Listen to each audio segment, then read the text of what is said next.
Audio Jungle.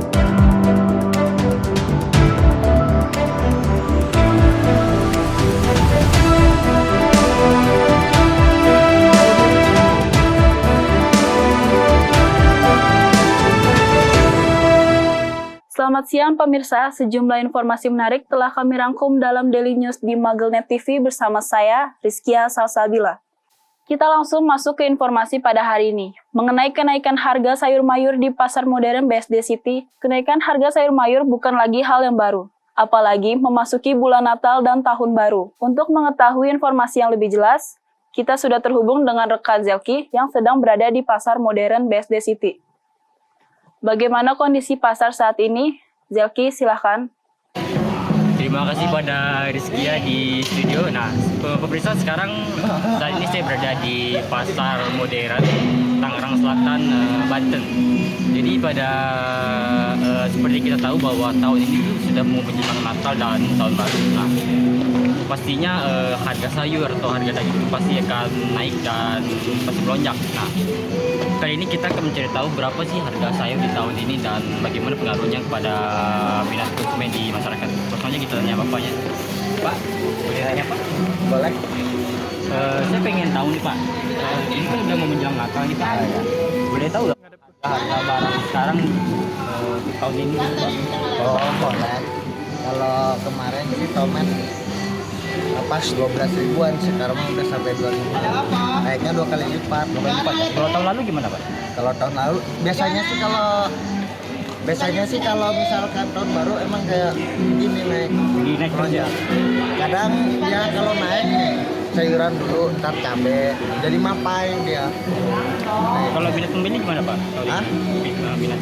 Kalau pembeli sih alhamdulillah, tapi kadang juga ada yang jarang. Biasanya kan kalau lagi murah setiap hari dia. Kalau tahun lalu sama aja. Kalau tahun lalu sama. Kalau misalkan ada yang naik harga nih, saya kasih tahu dulu. Bu, ini naik, harus dijual. Jadi minatnya tetap sama aja. Minatnya tetap sama. Cuma jarang kalau lagi naik barang. Terima kasih Pak ya. Oh iya. Baiklah, itu dia harga-harga yang bakal aktif di tahun ini dan yang terbaru di Natal ini. Terima kasih, saya kembalikan kepada Rizky di studio. Terima kasih untuk rekan Zelki yang telah memberikan informasi. Pemirsa, kita kembali ke informasi selanjutnya. Babak final Piala Dunia 2023 menyajikan laga yang sangat sengit. Timnas Argentina dan Timnas Prancis bentrok di babak final yang sama-sama memiliki skuad tangguh bertabur bintang. Sejumlah ruang publik menjadi wadah menampung euforia ini melalui gelaran nonton bareng atau nobar. Para pecinta sepak bola, baik pendukung Timnas Argentina dan Timnas Prancis, memilih nobar di ruang publik untuk merasakan euforia lomba sepak bola tingkat dunia yang digelar 4 tahun sekali. Argentina akhirnya menjadi pemenang usai mengalahkan Prancis dengan skor 4-2 lewat adu penalti. Setelah skor sama kuat 3-3 hingga akhir babak perpanjangan waktu.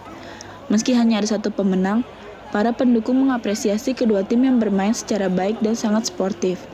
Permainan sepak bola tak hanya menghibur, tetapi juga menanam nilai sportivitas, kerjasama, dan pantang menyerah. Pemirsa, kita kembali ke informasi selanjutnya. Setiap tanggal 25 Desember, seluruh umat Kristiani merayakan kelahiran Yesus Kristus yang biasa dikenal sebagai Hari Natal. Natal biasanya dirayakan dengan identik kebahagiaan, keceriaan, dan sukacita. Setelah masa pandemi COVID-19, Gereja Tiberias kembali menggelar ibadah Natal di Central Park, Jakarta Barat. Dalam perayaan Natal kali ini, penyelenggara mengangkat tema "Semua yang menerimanya diberi kuasa untuk menjadi anak-anak Allah", yang diambil dari Yohanes ayat 12. Sekitar ratusan orang lebih menghadiri perayaan ibadah Natal yang dibagi setiap persesinya. Karena masih dalam pandemi COVID-19, panitia membentuk Satgas COVID-19 untuk menertibkan jemaat gereja agar tetap patuh pada protokol kesehatan.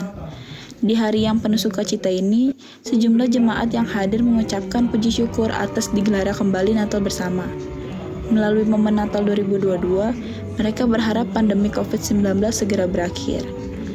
Berbeda dengan penyambutan Natal di Mall Ciputra, Jakarta, hadirkan petualangan seru yang dikemas dengan tema It's Christmas Time. menyajikan berbagai wahana menyenangkan, diantaranya wahana salju, ice skate, playground, dan Santa Claus. Dengan mencoba berbagai wahana ini, setiap orang bisa merasakan sensasi menari dan bermain di atas es serta berseluncur menikmati berbagai hiburan khas Natal di Mall Ciputra ini. Wahana ini dibuka pada tanggal 9 Desember 2022 hingga 8 Januari 2023. Bagi Anda yang ingin berkunjung, mall ini adalah salah satu tempat yang cocok untuk berlibur bersama keluarga.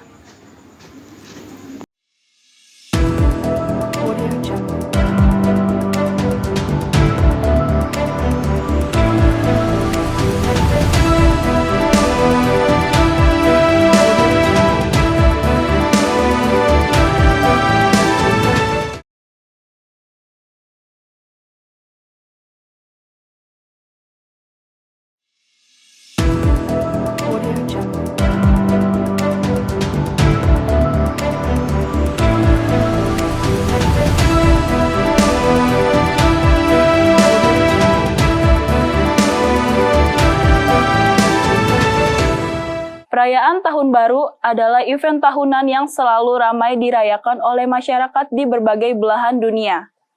Di Indonesia sendiri, tradisi merayakan pergantian Tahun Baru umumnya berupa acara makan bersama, berdoa, atau sekedar berkumpul bersama keluarga. Tahun Baru adalah hari permulaan tahun di mana dilakukan suatu budaya merayakan berakhirnya masa 1 tahun dan menandai dimulainya hitungan tahun selanjutnya. Di Indonesia, khususnya wilayah Jakarta, perayaan Pesta Malam Tahun Baru 2023 begitu meriah setelah tidak ada lagi pemberlakuan pembatasan kegiatan masyarakat atau PPKM. Perayaan pun digelar di beberapa kota di seluruh provinsi Indonesia dan dimeriahkan dengan pesta kembang api, salah satunya berada di Taman Kota, Jakarta Barat.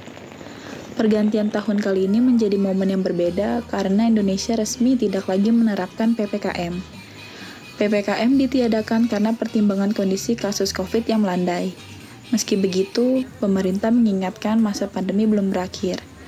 Pesta kembang api yang sangat meriah memicu kemacetan yang sangat panjang. Hampir di setiap negara di dunia, malam pergantian tahun dirayakan dengan pesta kembang api, tak terkecuali di Indonesia. Hal ini juga menjadi salah satu tradisi malam tahun baru di Indonesia yang tak boleh terlewatkan.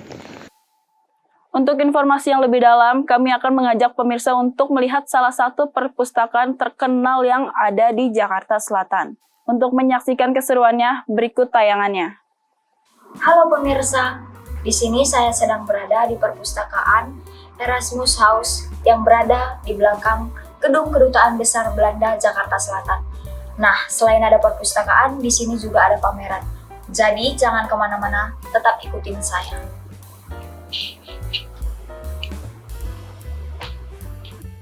Erasmus House merupakan pusat kebudayaan Belanda dan Indonesia yang dibangun dengan tujuan untuk menjaga hubungan diplomatik antara Belanda dan Indonesia. Erasmus House telah berdiri sejak lebih dari 50 tahun yang lalu. Perpustakaan Erasmus House yang berposisi di belakang Gedung Kedutaan Besar Belanda Jakarta Selatan memiliki koleksi lebih dari 14.000 buku. Selain menjadi pusat membaca, tak jarang perpustakaan ini beralih fungsi menjadi tempat dilaksanakannya ajang penghargaan, seperti ajang penghargaan dari Kerajaan Belanda bernama The Prince Claus Span yang tiap tahun dilaksanakan sebagai bentuk apresiasi kepada seniman yang dianggap mengembangkan kebudayaan di rancah internasional.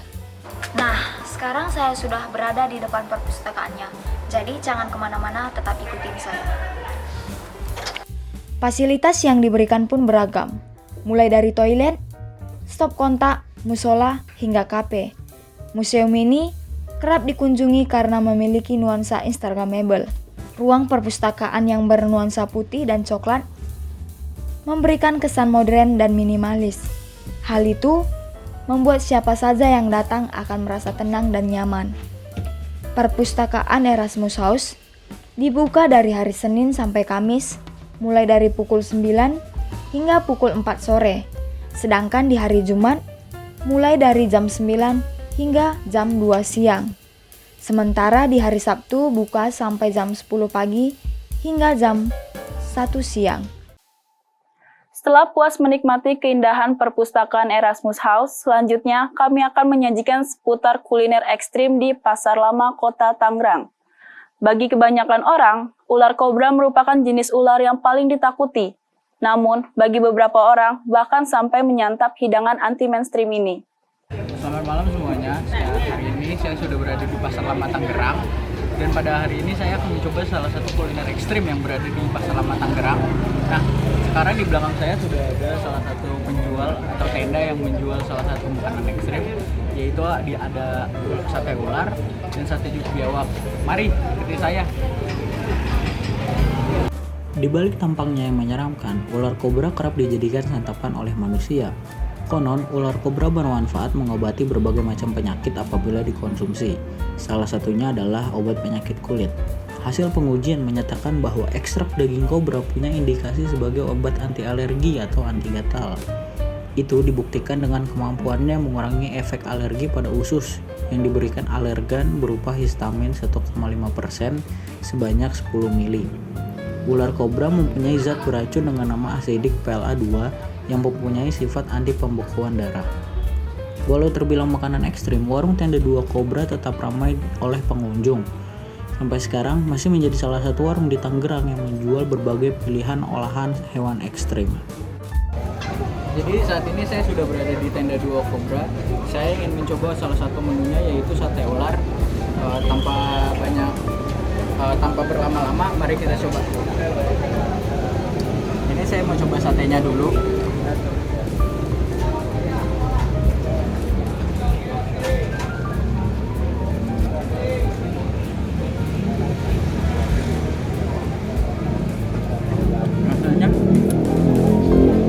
Rasanya nggak jauh beda seperti daging ayam, tapi ada sedikit rasa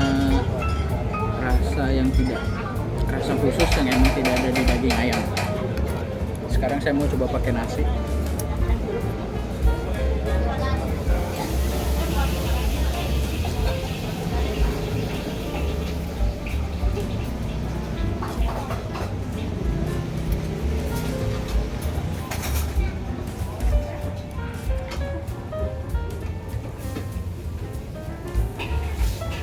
Pakai nasi jauh lebih enak, ditambah lagi nasinya ada taburan daun bawangnya, makin menambah rasanya, jadi lebih enak.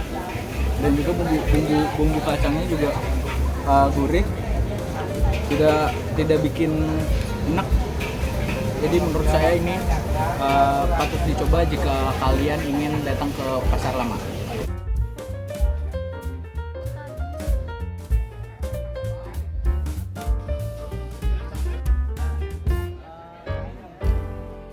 Nah, tadi kan saya sudah mencoba sate ularnya. Jika teman-teman ingin mencoba sate ular juga seperti saya, kalian bisa datang ke tenda 2 kobra yang berada di Pasar Lama Tangerang. Saya Rizky Fadilah, sekian, terima kasih. Setelah melihat tayangan tadi, apakah pemirsa tertarik untuk mencobanya? Informasi berikut sekaligus penutup berita pada hari ini. Atas nama kru yang bekerja, saya Rizky Salsabila, pamit undur diri. Terima kasih dan sampai jumpa.